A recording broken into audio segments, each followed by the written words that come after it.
नमस्कार मित्रों। एक अनपढ़ बंजारिन की कुछ यादें, कुछ स्मृतियाँ मैं आपसे बांटने जा रहा हूँ आज के इस प्रकरण में। वह एक अनपढ़ बंजारिन थी और अपने कबीले के साथ दर बदर भटकना ही उसका मुकद्दर था, उसकी नियति थी।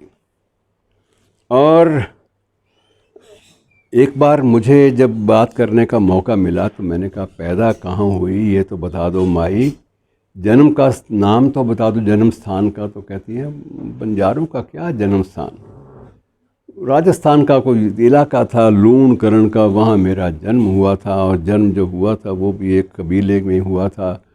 कबीले की शक्ल सूरत यही थी कि मैं जब जन्मी थी तो हमारा जो एक बैलगाड़ी थी, तो बैलगाड़ी की साए में मेरा जन्म हुआ था। मैं क्या बताऊँ मैं कहाँ जन्मी और कहाँ से आई।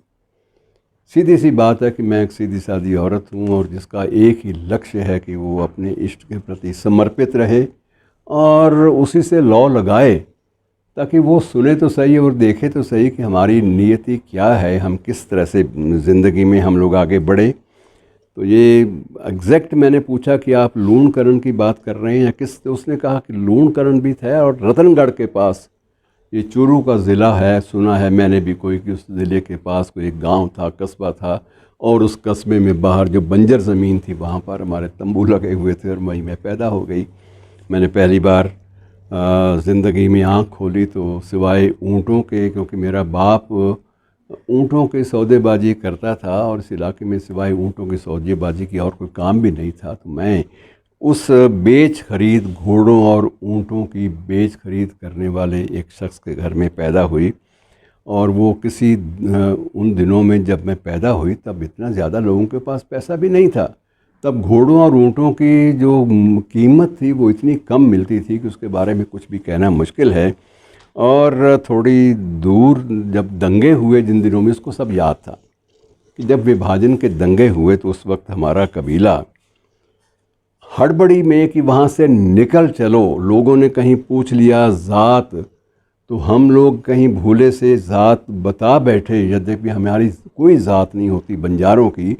यदि कोई ज़िक्र हो गया तो उसके बाद हमें कोई ज़िंदा नहीं छोड़ेगा। और हम लोगों ने फुर्ती से कराची की ओर, क्योंकि वो सिंध का क्षेत्र साथ पड़ता था वहाँ से, तो हम कराची की ओर हमने कूच कर दिया, समेत अपने बैलगाड़ियों के और समेत अपने काफ़िले और कबीले के। और उसके बाद सिर्फ 4 साजिंदे मुझे वहाँ से सिंध में मिल गए और मैं वहाँ की मज़ारों पर जाकर गाने लगी। लेकिन मित्रों, उसके उसके बारे में लिखने वाले लोग ये बताते हैं कि उसकी आवाज़ में बाकायदा एक रूहानियत की गंध थी, सुगंध ही आती थी। और एक बार कतील शिफाई साहब से उनके बारे में लाहौर में मेरी बातचीत हुई। बहुत बड़े कवि हैं, बहुत बड़े शायर हैं। उन्होंने मुझे वक्त दे दिया 10 मिनट का, मेरे लिए बहुत बड़ी नेमत थी।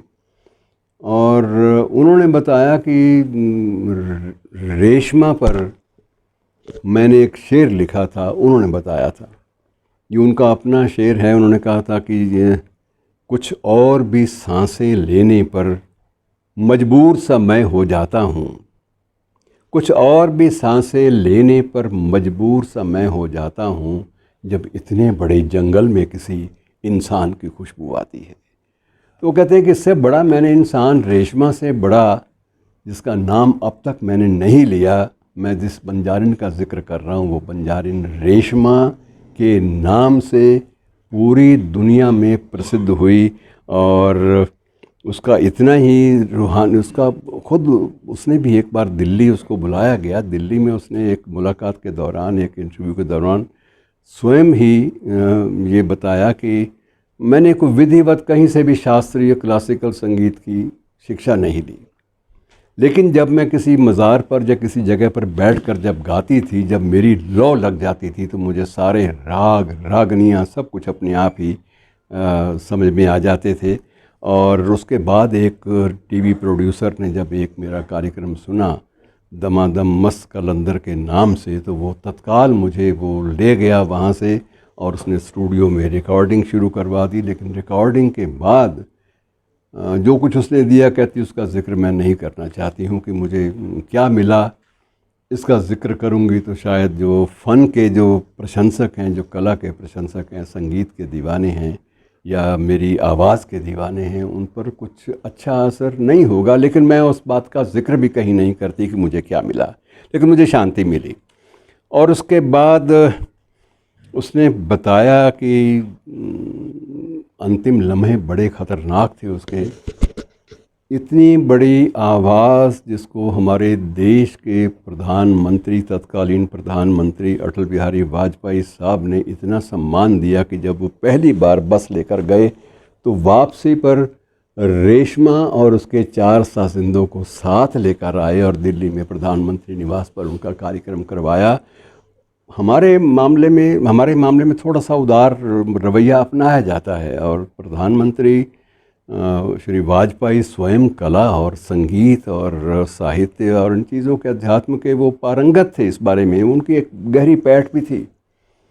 तो उन्होंने जो सम्मानपूर्वक जो भी राशि हो सकती थी वो दी। कितनी दी? उन्होंने यही कहा कि हम जब कलाकार और संगीत का सम्मान करते हैं तो हम राशि घोषणा नहीं किया करते, ये घोषणा करनी भी नहीं चाहिए। और इस बात का घोषणा ना करने वाली परंपरा का मुझे एहसास मित्रों वारिस शाह की मज़ार पर भी हुआ।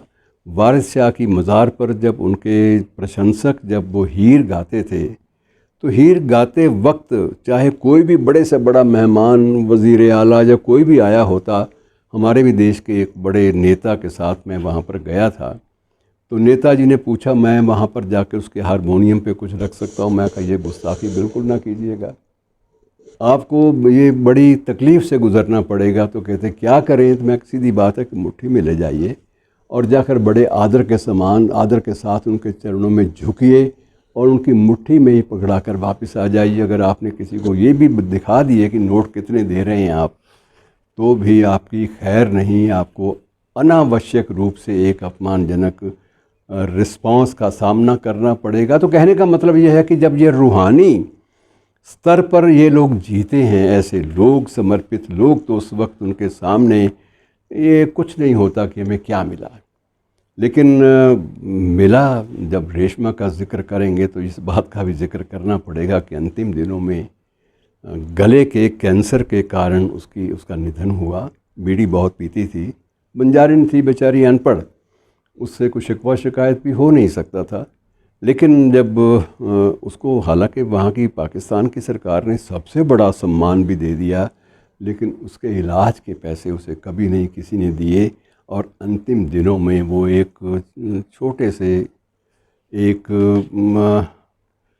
दान से बने हुए एक अस्पताल में उसने अपनी अंतिम सांस ली। और अंतिम सांस लेते वक्त भी वो कोशिश ये कर रही थी कि अंतिम सांस लेते वक्त में अपने जो रूहानी, जो मेरा इष्ट है, उसको याद कर लूं। और उसने टूटी फूटी आवाज़ से आई, उसकी आवाज़ गले से सिर्फ इतनी निकली कि मुझे ले जाओ, अब बहुत देर हो चुकी है और मुझे बहुत तकलीफ़ हो रही है। और मित्रों, इस बारे में कुछ भी कहने की गुंजाइश नहीं है, तो आप जहाँ तक हो सके इस बात का ध्यान रखिए एक शेर के साथ कि ढूंढ उजड़े हुए लोगों में वफ़ा के मोती, कि ढूंढ उजड़े हुए लोगों में वफ़ा के मोती, ये ख़ज़ाने तुम्हें मुमकिन है ख़राबों में मिले। शुक्रिया।